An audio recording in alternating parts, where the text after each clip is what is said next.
सब प्रेम से बोलो श्रीमद् भागवत पुराण की जय। राधा कृष्ण भगवान की जय। श्री सुखदेव जी कहते हैं, राजन, भगवान के पार्षदों ने भागवत धर्म का पूरा निर्णय सुना दिया और अजामिल को यमदूतों के पास से छुड़ाकर मृत्यु के मुख से बचा लिया।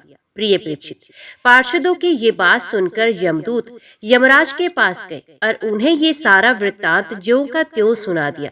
अजामिल यमदूतों के फंदे से छूटकर निर्भय और स्वस्थ हो गया। उसने भगवान के पार्षदों के दर्शन जनित आनंद में मगन होकर उन्हें सिर झुकाकर प्रणाम किया। निष्पाप परीक्षित, भगवान के पार्षदों ने देखा कि अजामिल कुछ कहना चाहता है, तब वे सहसा उसके सामने ही वहीं अंतर्ध्यान हो गए। इस अवसर पर अजामिल ने भगवान के पार्षदों से विशुद्ध भागवत धर्म और यमदूतों के मुख से वेदोक्त सगुण धर्म का श्रवण किया था। सर्वपापहारी भगवान की महिमा सुनने से अजामिल के हृदय में शीघ्र ही भक्ति का उदय हो गया। अब उसे अपने पापों को याद करके बड़ा पश्चाताप होने लगा और मन ही मन वे सोचने लगा, अरे मैंने कैसा इंद्रियों का दास हो गया। मैंने एक दासी के गर्भ से पुत्र उत्पन्न करके अपना ब्राह्मणत्व नष्ट कर दिया है। ये बड़े दुख की बात है, धिक्कार है, मुझे बार बार धिक्कार है। मैं संतों के द्वारा निंदित हूँ, पाप आत्मा हूँ। मैंने अपने कुल में कलंक का टीका लगा दिया। हाय हाय, मैंने अपनी सती एवं अबोध पत्नी का परित्याग कर दिया और शराब पीने वाली उल्टा का संसर्ग किया। मैं कितना नीच हूँ। मेरे माँ बाप बूढ़े और तपस्वी थे, वे सर्वथा असहाय थे, उनकी सेवा करने वाला और कोई नहीं था। मैंने उनका भी परित्याग कर दिया। ओह, मैं कितना कृतघ्न हूँ। मैं अब अवश्य ही अत्यंत भयावने नरक में गिरूंगा, जिसमें गिरकर धर्मघाती पाप आत्मा कामी पुरुष अनेक प्रकार की यम यातना भोगते हैं। मैंने अभी जो अद्भुत दृश्य देखा, क्या वे स्वप्न है अथवा जागृत अवस्था का ही प्रत्यक्ष अनुभव है? अभी अभी जो हाथों में फंदा लेकर मुझे खींच रहे थे, वे कहाँ चले गए? अभी अभी वे मुझे अपने फंदों में फंसाकर पृथ्वी के नीचे ले जा रहे थे, परंतु चार अत्यंत सुंदर सिद्धों ने आके मुझे छुड़ा लिया। वे अब कहाँ चले गए? यद्यपि मैं इस जन्म का महापापी हूँ, फिर भी मैंने पूर्व जन्मों में अवश्य ही शुभ कर्म किए होंगे, तभी तो मुझे इन श्रेष्ठ देवताओं के दर्शन हुए। उनकी स्मृति से मेरा हृदय अब भी आनंद से भर रहा है। मैं उल्टागामी और अत्यंत अपवित्र हूँ। यदि पूर्व जन्म में मैंने पुण्य ना किए होते तो मरने के समय मेरी जीभ भगवान के मनमोहक नाम का उच्चारण कैसे कर पाती? कहा तो मैं महाकपटी, पापी, निर्लज्ज और ब्रह्मतेज को नष्ट करने वाला तथा कहा भगवान का वे परम मंगल में नारायण नाम। सचमुच मैं तो कृतार्थ हो गया। अब मैं अपने मन, इंद्रिय और प्राणों को वश में करके ऐसा प्रयत्न करूंगा कि फिर अपने को घोर अंधकार में नरक में ना डालूं। अज्ञानवश मैंने अपने को शरीर समझकर उसके लिए बड़ी बड़ी कामनाएं की और उनकी पूर्ति के लिए अनेकों कर्म किए। उन्हीं का फल है ये बंधन। अब मैं इसे काटकर समस्त प्राणियों का हित करूंगा, वासनाओं को शांत करूंगा, सबसे मित्रता का व्यवहार करूंगा, दुखियों पर दया करूंगा और पूरे संयम के साथ रहूंगा। भगवान की माया ने स्त्री का रूप धारण करके मुझ अधम को फांस लिया और क्रीड़ा मृग की भांति मुझे बहुत नाच नचाया। अब मैं अपने आप को उस माया से मुक्त करूंगा। मैंने सत्य वस्तु परमात्मा को पहचान लिया है। अतः मैं शरीर आदि से मैं तथा मेरे का भाव छोड़कर भगवान के नाम के कीर्तन आदि से अपने मन को शुद्ध करूंगा और उसे भगवान में लगाऊंगा। परीक्षित, उन भगवान के पार्षद महात्माओं का केवल थोड़ी ही देर के लिए सत्संग हुआ था। इतने से ही अजामिल के चित्त में संसार के प्रति तीव्र वैराग्य हो गया। वे सबसे संबंध और मोह को छोड़कर हरिद्वार चले गए। उसे देवस्थान में जाकर वे भगवान के मंदिर में आसन लगाकर बैठ गए और उन्होंने योग मार्ग का आश्रय लेकर अपनी सारी इंद्रियों को विषयों से हटाकर मन में लीन कर लिया और मन को बुद्धि में मिला दिया। इसके बाद आत्म चिंतन के द्वारा उन्होंने बुद्धि को विषयों से पृथक कर लिया तथा भगवान के धाम अनुभव स्वरूप प्रब्रह्म में जोड़ दिया। इस प्रकार जब अजामिल की बुद्धि त्रिगुण में प्रकृति से ऊपर उठकर भगवान के स्वरूप में स्थित हो गई, तब उन्होंने देखा कि उनके सामने वे ही चारों पार्षद जिन्हें उन्होंने पहले देखा था खड़े हैं। अजामिल ने सर झुका उठाकर उन्हें नमस्कार किया। उनका दर्शन पाने के बाद उन्होंने उस तीर्थ स्थान में गंगा के तट पर अपना शरीर त्याग दिया और तत्काल भगवान के पार्षदों का स्वरूप प्राप्त किया। अजामिल भगवान के पार्षदों के साथ स्वर्ण में विमान पर आरूढ़ होकर आकाश मार्ग से भगवान लक्ष्मीपति के निवास स्थान वैकुंठ को चले गए। अजामिल ने दासी का सहवास करके सारा धर्म कर्ण चौपट कर लिया था। वे अपने निंदित कर्म के कारण पतित हो गए थे। नियमों से च्युत हो जाने के कारण उन्हें नरक में गिराया जा रहा था, परंतु भगवान के एक नाम का उच्चारण करने मात्र से वे उसे तत्काल मुक्त हो गए। जो लोग इस संसार बंधन से मुक्त होना चाहते हैं, उनके लिए अपने चरणों के स्पर्श से तीर्थों को भी तीर्थ बनाने वाले भगवान के नाम से बढ़कर और कोई साधन नहीं, क्योंकि नाम का आश्रय लेने से मनुष्य का मन फिर कर्म के पचड़ों में नहीं पड़ता। भगवान के नाम के अतिरिक्त और किसी प्रायश्चित का आश्रय लेने पर रजोगुण और तमोगुण से ग्रस्त ही रहता है तथा पापों का पूरा नाश भी नहीं होता। ये इतिहास अत्यंत गोपनीय और समस्त पापों का नाश करने वाला है। जो पुरुष श्रद्धा और भक्ति के साथ इसका श्रवण कीर्तन करता है, वे नरक में कभी नहीं जाता। यमराज के दूत तो आंख उठाकर उसकी ओर देख तक नहीं सकते। उस पुरुष का जीवन चाहे पापमय ही क्यों न हो, वैकुंठ लोक में उसकी पूजा होती है। देखो, अजामिल जैसे पापी ने मृत्यु के समय पुत्र के बहाने भगवान नाम का उच्चारण किया, उसे भी वैकुंठ की प्राप्ति हो गई। फिर जो लोग श्रद्धा के साथ भगवान के नाम का उच्चारण करते हैं, उनकी तो बात ही क्या। राजा परीक्षित ने पूछा, भगवान, देवाधिदेव धर्मराज के वश में सारे जीव हैं और भगवान के पार्षदों ने उन्हीं की आज्ञा भंग कर दी तथा उनके दूतों को अपमानित कर दिया। जब उनके दूतों ने यमपुरी में जाकर उनसे अजामिल का वृत्तांत कह सुनाया, तब सब कुछ सुनकर उन्होंने अपने दूतों से क्या कहा, ऋषिवर, मैंने पहले ये बात कभी नहीं सुनी कि किसी ने किसी भी कारण से धर्मराज के शासन का उल्लंघन किया हो। भगवान, इस विषय में लोग बहुत संदेह करेंगे और इसका निवारण आपके अतिरिक्त दूसरा कोई नहीं कर सकता, ऐसा मेरा निश्चय है। श्री सुखदेव जी कहते हैं, परीक्षित, जब भगवान के पार्षदों ने यमदूतों का प्रयत्न विफल कर दिया, तब उन लोगों ने सैमनीपुरी के स्वामी एवं अपने शासक यमराज के पास जाकर निवेदन किया। यमदूतों ने कहा, प्रभु, संसार के जीव 3 प्रकार के कर्म करते हैं, पाप, पुण्य अथवा दोनों से मिश्रित। इन जीवों को उन कर्मों का फल देने वाले शासक संसार में कितने हैं?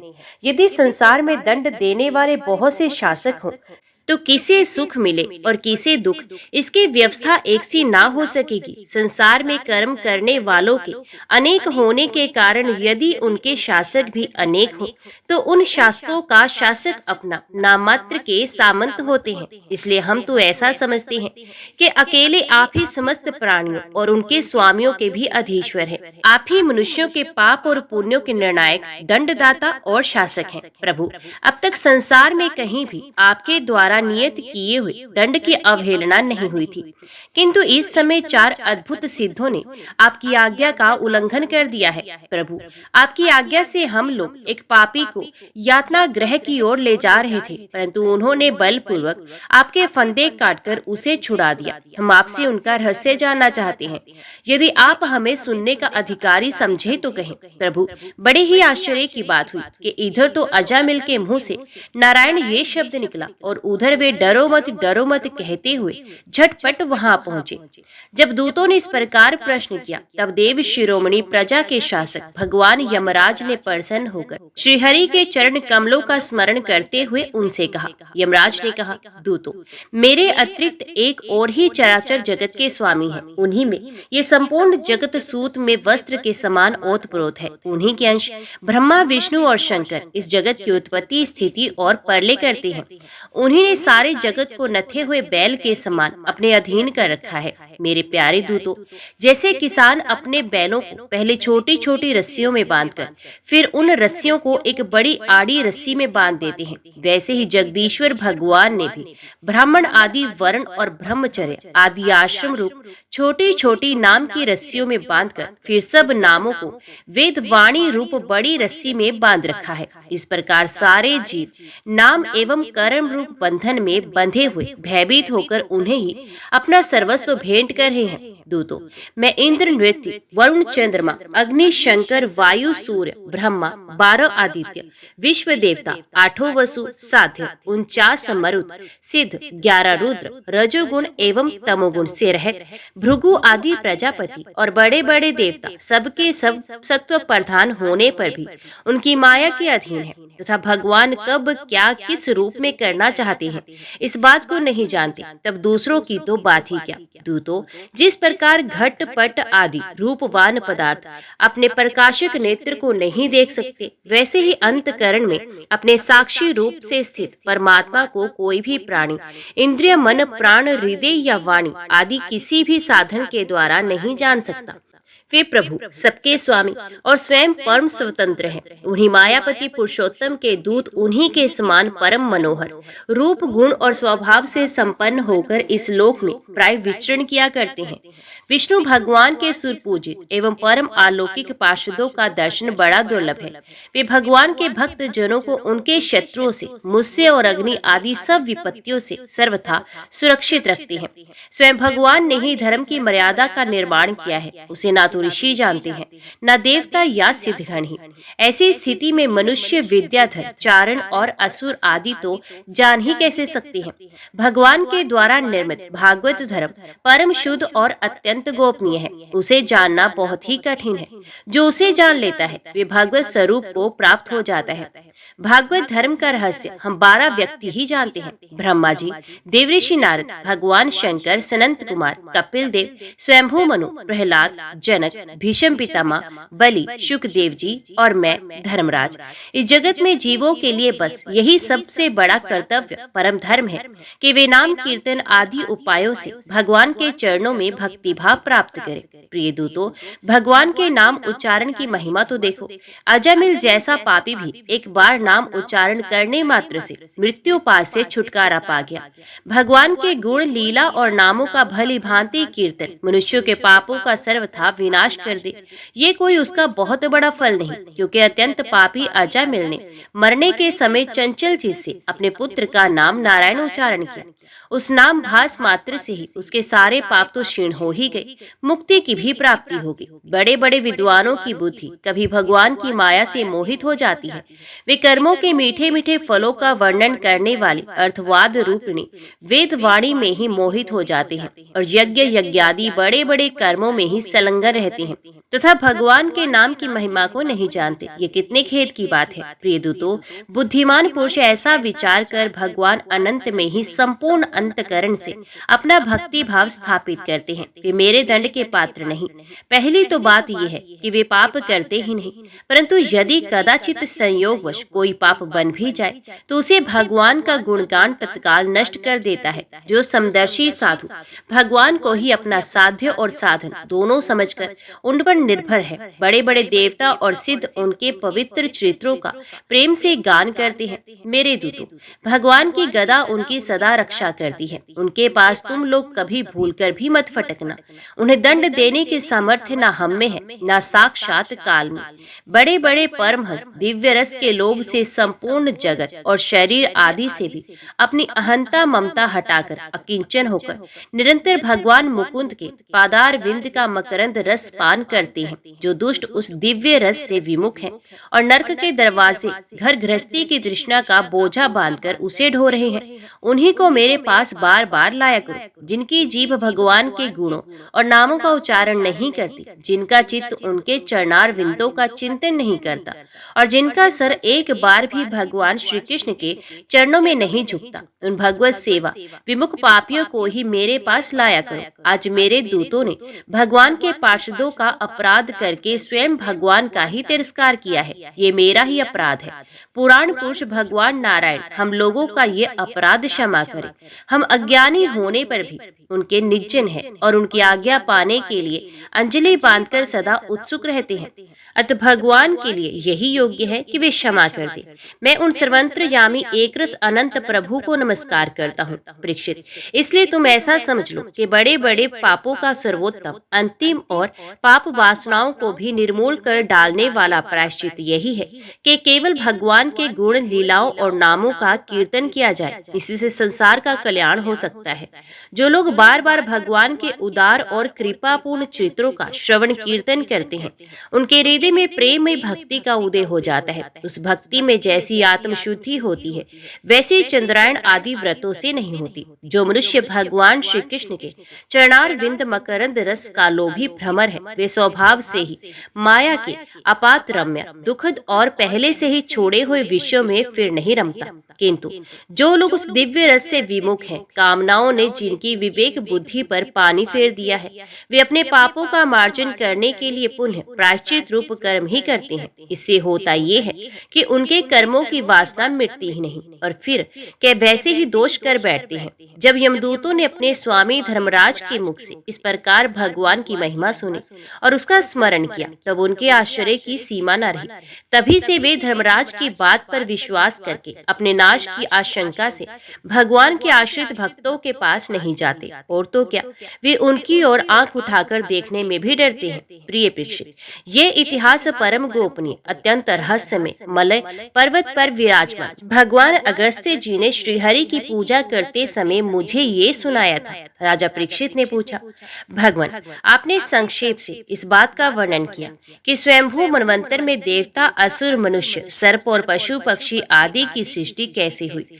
अब मैं उसी का विस्तार जानना चाहता हूँ। प्रकृति आदि कारणों के भी परम कारण भगवान अपनी जिस शक्ति से जिस प्रकार उसके बाद की सृष्टि करते हैं, उसे जानने की भी मेरी इच्छा है। सूत जी कहते हैं, शौनकादि ऋषियों, परम योगी व्यास नंदन श्री शुकदेव जी ने राजऋषि परीक्षित का ये सुंदर प्रश्न सुनकर उनका अभिनंदन किया और इस प्रकार कहा, राजा प्राचीन ब्रही के 10 लड़के, जिनका नाम परचेता था, जब समुद्र से बाहर निकले, तब उन्होंने देखा कि हमारे पिता के निर्वृत्ति परायण हो जाने से सारी पृथ्वी पेड़ों से घिर गई है। उन्हें वृक्षों पर बड़ा क्रोध आया। उनके तपोबल ने तो मानो क्रोध की आग में आहुति ही डाल दी। बस उन्होंने वृक्षों को जला डालने के लिए अपने मुख से वायु और अग्नि की सृष्टि की। परीक्षित, जब परचेताओं की छोड़ी हुई अग्नि और वायु उन वृक्षों को जलाने लगे, तब वृक्षों के राजा धीराज चंद्रमा ने उनका क्रोध शांत करते हुए इस प्रकार कहा, महाभाग्यवान परचेताओं, ये वृक्ष बड़े दीन हैं, आप लोग इनसे द्रोह मत कीजिए, क्योंकि आप तो प्रजा की अभिवृद्धि करना चाहते हैं। तो सभी जानते हैं कि आप प्रजापति हैं। महात्मा परचेताओं, प्रजापतियों के अधिपति अविनाशी भगवान श्री हरि ने संपूर्ण वनस्पतियों और औषधियों को प्रजा के हितार्थ उनके खान पान के लिए बनाया है। संसार में पंखों से उड़ने वाले चर प्राणियों के भोजन, फल, पुष्प आदि अचर पदार्थ हैं। पैर से चलने वालों के घास, तृण आदि बिना पैर वाले पदार्थ भोजन है। हाथ वालों के वृक्ष, लता आदि बिना हाथ वाले और 2 पैर वाले मनुष्य आदि के लिए धान, गेहूं आदि अन्न भोजन है। 4 पैर वाले बैल, ऊंट आदि खेती प्रभृति के द्वारा अन्न की उत्पत्ति में सहायक है।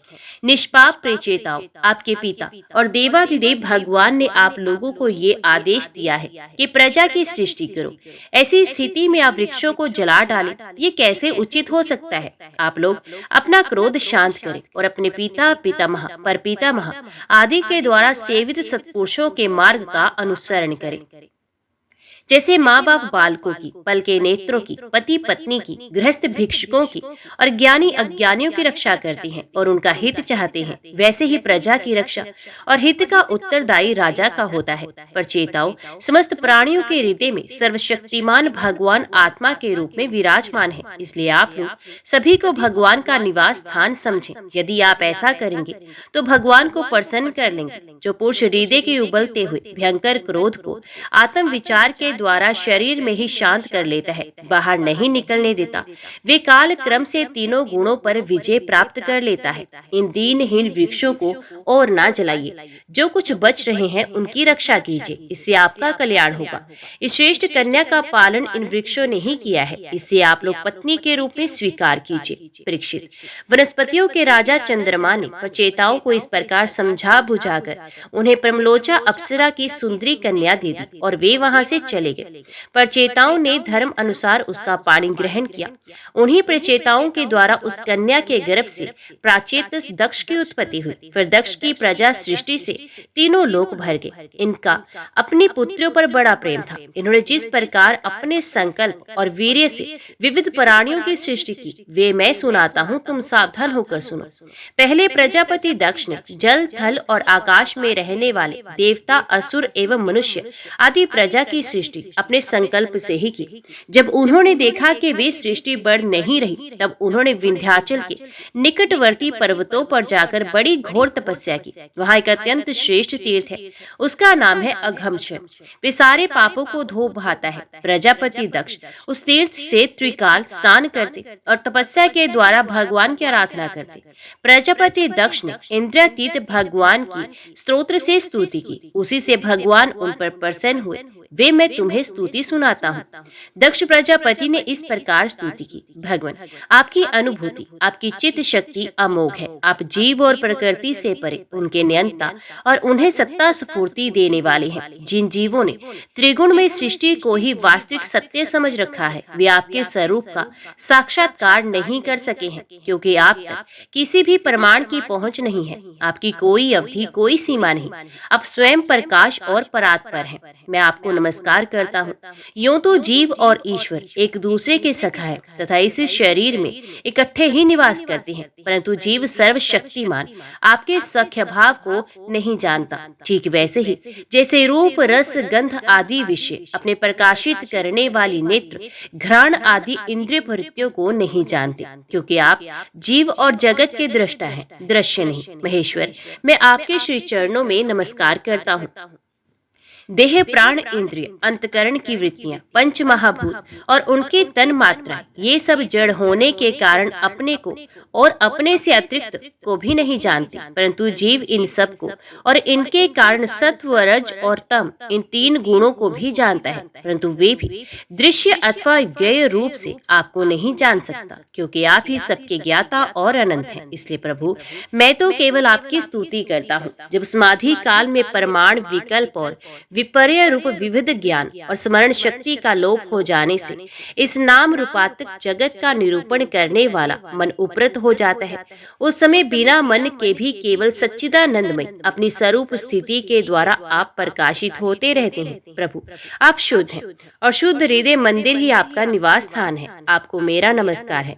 जैसे याज्ञिक लोग काष्ठ में छिपे हुए अग्नि को सामीधेनी नाम के 15 मंत्रों के द्वारा प्रकट करते हैं, वैसे ही ज्ञानी पुरुष अपनी 27 शक्तियों के भीतर गूढ़ भाव से छिपे हुए आपको अपनी शुद्ध बुद्धि के द्वारा हृदय में ही ढूंढ निकालते हैं। जगत में जितनी भिन्नताएं देख पड़ती हैं, वे सब माया की ही हैं। माया का निषेध कर देने पर केवल परम सुख के साक्षात्कार स्वरूप आप ही अवशेष रहते हैं, परंतु जब विचार करने लगते हैं तब आपके स्वरूप में माया की उपलब्धि निर्वचन नहीं हो सकता, अर्थात माया भी आप ही हैं। अतः सारे नाम और सारे रूप आपके हैं। प्रभु, आप मुझ पर प्रसन्न होइए, मुझे आत्म प्रसाद से पूर्ण कर दीजिए। प्रभु, जो कुछ वाणी से कहा जाता है अथवा जो कुछ मन, बुद्धि और इंद्रियों से ग्रहण किया जाता है, वे आपका स्वरूप नहीं, क्योंकि वे तो गुण रूप है और आप गुणों की उत्पत्ति और परलय के अधिष्ठान हैं। आप में केवल उनकी प्रीति मात्र है। भगवान, आप में ही ये सारा जगत स्थित है, आपसे ही निकला है और आपने और किसी के सहारे नहीं, अपने आप से ही इसका निर्माण किया है। ये आपका ही है और आपके लिए ही है। इसके रूप में बनने वाले भी आप हैं और बनाने वाले भी आप हैं। बनने बनाने की विधि भी आप हैं। आप ही सबसे काम लेने वाले भी हैं। जब कार्य और कारण का भेद नहीं था, तब भी आप स्वयं सिद्ध स्वरूप से स्थित थे। इसी से आप सबके कारण भी हैं। सच्ची बात तो ये है कि आप जीव जगत के भेद और स्वगत भेद से सर्वथा रहित एक अद्वितीय हैं। अब स्वयं ब्रह्म है। आप मुझ पर प्रसन्न हो। आपकी ही शक्तियां वादी प्रतिवादियों के विवाद और संवाद का विषय होती हैं और उन्हें बार बार मोह में डाल दिया करती हैं। आप अनंत, अप्राकृतिक, कल्याण गुणगणों से युक्त एवं स्वयं अनंत हैं। मैं आपको नमस्कार करता हूँ। भगवान, उपासक लोग कहते हैं कि हमारे प्रभु हस्तपाद आदि से युक्त साकार विग्रह हैं और सांख्यवादी कहते हैं कि भगवान हस्तपाद आदि विग्रह से रहित निराकार है। यद्यपि इस प्रकार के वे एक ही वस्तु के दो परस्पर विरोधी धर्मों का वर्णन करते हैं, परंतु फिर भी उसमें विरोध नहीं, क्योंकि दोनों एक ही परम वस्तु में स्थित हैं। बिना आधार के हाथ पैर आदि का होना संभव नहीं, और निषेध की भी कोई न कोई अवधि होनी ही चाहिए। अब वही आधार और निषेध की अवधि है, इसलिए आप साकार निराकार दोनों से ही अविरुद्ध सम पर ब्रह्म है। प्रभु आप अनंत हैं। आपका ना तो कोई प्राकृतिक नाम है ना कोई रूप, फिर भी जो आपके चरण कमलों का भजन करते हैं उन पर अनुग्रह करने के लिए आप अनेकों रूपों में प्रकट होकर अनेकों लीलाएं करते हैं तथा उन रूपों एवं लीलाओं के अनुसार अनेकों नाम धारण करते हैं। परमात्मा आप मुझ पर कृपा प्रसाद कीजिए। लोगों की उपासनाएं प्राय साधारण कोटि की होती हैं, अतः आप सबके हृदय में रहकर उनकी भावना के अनुसार भिन्न भिन्न देवताओं के रूप में प्रतीति होते रहते हैं। ठीक वैसे ही जैसे हवा गंध का आश्रय लेकर सुगंधित प्रतीत होती है, परंतु वास्तव में सुगंधित नहीं होती, ऐसे सबकी भावनाओं का अनुसरण करने वाले प्रभु मेरी अभिलाषा पूर्ण करें। परीक्षित, विंध्याचल के अघमशन तीर्थ में जब प्रजापति दक्ष ने इस प्रकार स्तुति की, तब भक्त वत्सल भगवान उनके सामने प्रकट हो गए। उसमें भगवान गरुड़ के कंधों पर चरण रखे थे। विशाल एवं हृष्ट पुष्ट 8 भुजाएं थी। उनके चक्र शंख तलवार ढाल बाण धनुष पाश और गदा धारण किए थे। वर्षाकालीन मेघ के समान श्यामल शरीर पर पीतांबर फहरा रहा था। मुखमंडल प्रफुल्लित था। नेत्रों से परमात्मा की वर्षा हो रही थी। घुटनों तक वन माला लटक रही थी। वक्ष स्थल पर सुनहरी रेखा श्रीवत्स चिन्ह और गले में कौस्तुभ मणि जगमगा रही थी। बहुमूल्य किरीट कंगन मकरात कुंडल करधनी अंगूठी कड़े नुपुर और बाजूबंद अपने अपने स्थान पर सुशोभित थे। त्रिभुवन पति भगवान ने त्रिलोक के विमोहन रूप धारण कर रखा था। नारद नंद सुनंद आदि पार्षद उनके चारों ओर खड़े थे। इंद्र आदि देवगण स्तुति कर रहे थे तथा सिद्ध गंधर्व और चारण भगवान के गुणों का गान कर रहे थे। अतः ये अत्यंत आश्चर्य और अलौकिक रूप देखकर दक्ष प्रजापति कुछ सहम गए। प्रजापति दक्ष ने आनंद से भरकर भगवान के चरणों में साष्टांग प्रणाम किया। जैसे झरनों के जल से नदियां भर जाती हैं, वैसे ही परमानंद के उद्रेक से उनकी एक एक इंद्रिय भर गई और आनंद परवश हो जाने के कारण वे कुछ भी बोल ना सके। प्रजापति दक्ष अत्यंत नम्रता से झुककर भगवान के सामने खड़े हो गए। भगवान सबके हृदय की बात जानते ही हैं। उन्होंने दक्ष प्रजापति की भक्ति और प्रजा वृद्धि की कामना देकर उनसे यूं कहा, परम भाग्यवान दक्ष, अब तुम्हारी तपस्या सिद्ध हो गई, क्योंकि मुझ पर श्रद्धा करने से तुम्हारे हृदय में मेरे प्रति परम प्रेम भाव का उदय हो गया। प्रजापति, तुमने इस विश्व की वृद्धि के लिए तपस्या की है, इसलिए मैं तुम पर प्रसन्न हूँ, क्योंकि ये मेरी ही इच्छा है कि जगत के समस्त प्राणी अभिवृद्ध और समृद्ध हों। ब्रह्मा शंकर तुम्हारे जैसे प्रजापति, स्वयंभू आदि मनु तथा इंद्रादि देव, ये सब मेरी विभूतियां हैं और सभी प्राणियों की अभिवृद्धि करने वाली हैं। ब्राह्मण, तपस्या मेरा हृदय है, विद्या शरीर है, कर्म आकृति है, यज्ञ अंग है, धर्म मन है और देवता प्राण। जब ये सृष्टि नहीं थी तब केवल मैं ही था, और ये भी निष्क्रिय रूप में। बाहर भीतर कहीं भी कुछ नहीं था, ना तो कोई दृष्टा ना ही दृश्य। मैं केवल ज्ञान स्वरूप और अव्यक्त था। ऐसा समझ लो मानो सब और सुषुप्ति ही सुषुप्ति सार ही थी। प्रिय दक्ष, मैं अनंत गुणों का आधार एवं स्वयं अनंत हूँ। जब गुणमयी माया के शोभ से यह ब्रह्मांड शरीर प्रकट हुआ, तब इसमें अयोनिच आदि पुरुष ब्रह्मा उत्पन्न हुए। जब मैंने उनसे शक्ति और चेतना का संचार किया, तब देव शिरोमणि ब्रह्मा सृष्टि करने के लिए उदित हुए, परंतु उन्होंने अपने को सृष्टि कार्य में असमर्थ सा पाया। उस समय मैंने उन्हें आज्ञा दी कि तप करो। तब उन्होंने घोर तपस्या की और उस तपस्या के प्रभाव से पहले तुम 9 प्रजापतियों की सृष्टि की। प्रिय दक्ष, देखो ये पंचजन प्रजापति की कन्या असिखनी है, इसे तुम अपनी पत्नी के रूप में ग्रहण करो। अब तुम गृहस्थ स्त्री सहवास रूप धर्म को स्वीकार करो। ये असिखनी भी उसी धर्म को स्वीकार करेगी, तब तुम इसके द्वारा बहुत सी प्रजा उत्पन्न कर सकोगी। प्रजापति, अब तक तो मानसिक सृष्टि होती थी, परंतु अब तुम्हारे बाद सारी प्रजा मेरी माया से स्त्री पुरुष के संयोग से ही उत्पन्न होगी तथा मेरी सेवा में तत्पर रहेगी। विश्व के जीवन दाता भगवान श्रीहरि ये कहकर दक्ष के सामने ही इस प्रकार अंतर ध्यान हो गए, जैसे स्वप्न में देखी हुई वस्तु स्वप्न टूटते ही लुप्त हो जाती है। परीक्षित, भगवान के शक्ति संचार से दक्ष प्रजापति परम समर्थ हो गए थे। उन्होंने पंचजन की पुत्री असकनी से हर्ष नाम के 10,000 पुत्र उत्पन्न किए। राजन, दक्ष के ये सभी पुत्र एक आचरण और एक स्वभाव के थे। जब उनके पिता दक्ष ने उन्हें संतान उत्पन्न करने की आज्ञा दी, तब वे तपस्या करने के विचार से पश्चिम दिशा की ओर गए। पश्चिम दिशा में सिंधु नदी और समुद्र के संगम पर नारायण सर नाम का एक महान तीर्थ है। बड़े बड़े मुनि और सिद्ध पुरुष वहां निवास करते हैं। नारायण सर में स्नान करते ही हर्षियों के अंतकरण की शुद्धि हो गई। उनके बुद्धि भागवत धर्म में लगी। फिर भी अपने पिता दक्ष की आज्ञा में बंधे होने के कारण वे उग्र तपस्या ही करते रहे। जब देवऋषि नारद ने देखा कि भागवत धर्म में रुचि होने पर भी ये प्रजा वृद्धि के लिए ही तत्पर है, तब उन्होंने उनके पास आकर कहा, अरे हरीश्वर, तुम प्रजापति हो तो क्या हुआ? वास्तव में तो तुम लोग मूर्खी हो। बताओ तो, जब तुम लोगों ने पृथ्वी का अंत नहीं देखा, तब सृष्टि कैसे करोगे? बड़े खेद की बात है। देखो, एक ऐसा देश है जिसमें एक ही पुरुष है, एक ऐसा बिल है जिसे बाहर निकलने का रास्ता ही नहीं, एक ऐसी स्त्री है जो बहुरूपणी है, एक ऐसा पुरुष है जो व्यभिचारिणी का पति है, एक ऐसी नदी है जो आगे पीछे दोनों ओर बहती है, एक ऐसा विचित्र घर है जो 25 पदार्थों से बना है, एक ऐसा हंस है जिसकी कहानी बड़ी विचित्र है, एक ऐसा चक्र है जो छुरे एवं वज्र से बना हुआ है और अपने आप में घूमता रहता है। जब तुम लोग अपने सर्वज्ञ पिता के उचित आदेश को समझ नहीं लोगे और इन उपयुक्त वस्तुओं को देख नहीं लोगे, तब तक उनसे आज्ञा अनुसार सृष्टि कैसे कर सकोगे? परीक्षित, हर्षव जन्म से ही बड़े बुद्धिमान थे। वे देवऋषि नारद की ये पहेली, ये गूढ़ वचन सुनकर अपनी बुद्धि से स्वयं ही विचार करने लगे। देवऋषि नारद का कहना तो सच है।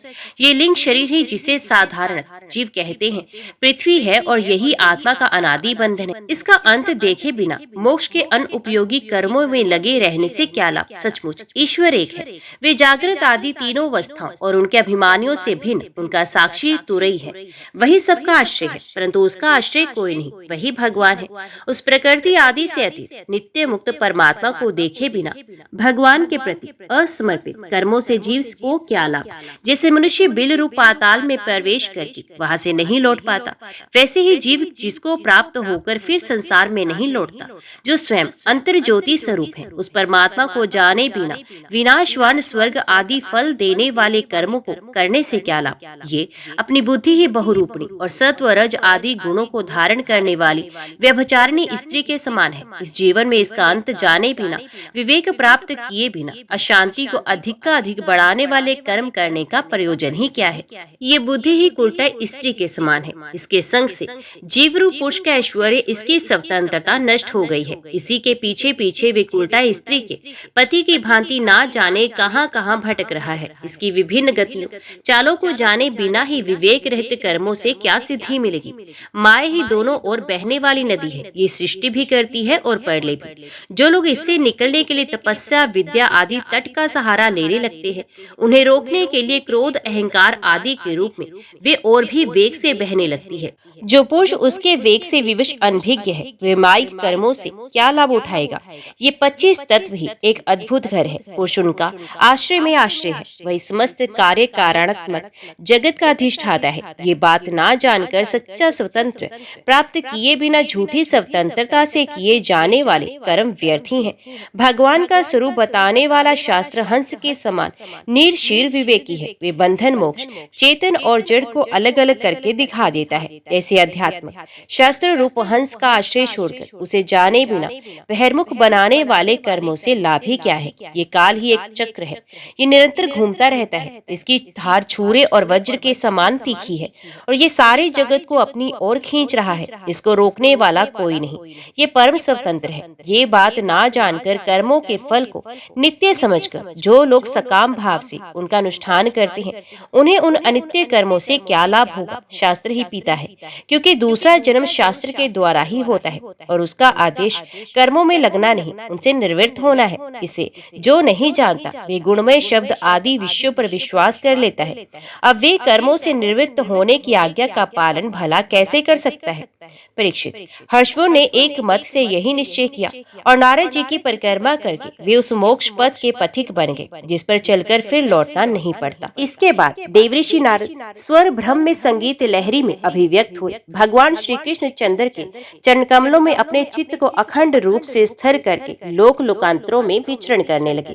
जब दक्ष प्रजापति को मालूम हुआ कि मेरे शीलवान पुत्र नारद के उपदेश से कर्तव्यच्युत हो गए हैं, तब वे शोक से व्याकुल हो गए। उन्हें बड़ा पश्चाताप हुआ। सचमुच अच्छी संतान का होना भी शोक का ही कारण है। ब्रह्मा जी ने दक्ष प्रजापति की बड़ी सांत्वना दी। तब उन्होंने पंचजन नंदिनी असिकनी के गर्भ से 1000 पुत्र और उत्पन्न किए, जिनका नाम था शबलाश्व। वे भी अपने पिता दक्ष प्रजापति की आज्ञा पाकर प्रजा सृष्टि के उद्देश्य से तप करने के लिए उसी नारायण सरोवर पर गए, जहाँ जाकर उनके बड़े भाइयों ने सिद्धि प्राप्त की थी। शबलाश्वों ने वहां जाकर उस सरोवर में स्नान किया। स्नान मात्र से ही उनके अंतकरण के सारे पाप धुल गए। अब वे परब्रह्म स्वरूप प्रणव का जप करते हुए महान तपस्या में लगे। कुछ महीनों तक केवल जल और कुछ महीनों तक केवल हवा पीकर ही उन्होंने हम नमस्कार पूर्वक ओंकार स्वरूप भगवान नारायण का ध्यान करते हैं, जो विशुद्ध चित्त में निवास करते हैं, सबके अंतर्यामी है तथा सर्वव्यापक एवं परमहंस स्वरूप है। इस मंत्र का अभ्यास करते हुए मंत्राधिपति भगवान की आराधना की। इस प्रकार दक्ष के पुत्र शबलाश्व प्रजा सृष्टि के लिए तपस्या में संलग्न थे। उनके पास भी देवऋषि नारद आए और उन्होंने पहले के समान ही कूट वचन कहे। उन्होंने कहा, दक्ष प्रजापति के पुत्र, मैं तुम लोगों को जो उपदेश देता हूँ उसे सुनो। तुम लोग तो अपने भाइयों से बड़ा प्रेम करते हो, इसलिए उनके मार्ग का अनुसंधान करो। जो धर्मज्ञ भाई अपने बड़े भाइयों के श्रेष्ठ मार्ग का अनुसरण करते हैं, वही सच्चे भाई हैं। वे पुण्यवान पुरुष परलोक में मृत गणों के साथ आनंद भोगते हैं। परीक्षित, शबलाश्व को इस प्रकार उपदेश देकर देवऋषि नारद वहां से चले गए और उन लोगों ने भी अपने भाइयों के मार्ग का ही अनुगम किया, क्योंकि नारद जी का दर्शन कभी व्यर्थ नहीं जाता। वे उस पथ के पथिक बने जो अंतर्मुखी वृत्ति से प्राप्त होने योग्य, अत्यंत सुंदर और भगवत प्राप्ति के अनुकूल हैं। वे बीती हुई रात्रियों के समान ना तो उस मार्ग से अब तक लौटे हैं और ना ही लौटेंगे। दक्ष प्रजापति ने देखा कि आजकल बहुत से अपशगुन हो रहे हैं। उनके चित्त में पुत्रों की अनिष्टि की आशंका हो गई। इतने में ही उन्हें मालूम हुआ कि पहले की ही भांति अब की बार भी नारद जी ने मेरे पुत्रों को चौपट कर दिया। उन्हें अपने पुत्रों की कर्तव्यच्युत से बड़ा शोक हुआ और वे नारद जी पर बड़े क्रोधित हुए। उनके मिलने पर क्रोध के मारे दक्ष प्रजापति के होठ फड़कने लगे और वे आवेश में भरकर नारद जी से बोले। दक्ष प्रजापति ने कहा, ओ दुष्ट, तुमने झूठ मूठ साधुओं का बाना पहन रखा है। हमारे भोले भोले बालकों को भिक्षुकों का मार्ग दिखाकर तुमने हमारा बड़ा अपकार किया है। अभी उन्होंने ब्रह्मचर्य से ऋषि ऋण, यज्ञ से देव ऋण, पुत्र उत्पत्ति से पितृ ऋण नहीं उतारा। उन्हें अभी कर्म फल की निश्चरता के संबंध में कुछ भी विचार नहीं, परंतु पापात्मन तुमने उनके दोनों लोगों को सुख चौपट कर दिया। सचमुच तुम्हारे हृदय में दया का नाम भी नहीं। तुम इस प्रकार बच्चों की बुद्धि बिगाड़ते फिरते हो। तुमने भगवान के पार्षदों में रहकर उनकी कीर्ति में कलंक ही लगाया। सचमुच तुम बड़े निर्लज हो। मैं जानता हूँ कि भगवान के पार्षद सदा सर्वदा दुखी प्राणियों पर दया करने के लिए व्यग्र रहते हैं, परंतु तुम प्रेम भाव का विनाश करने वाले हो।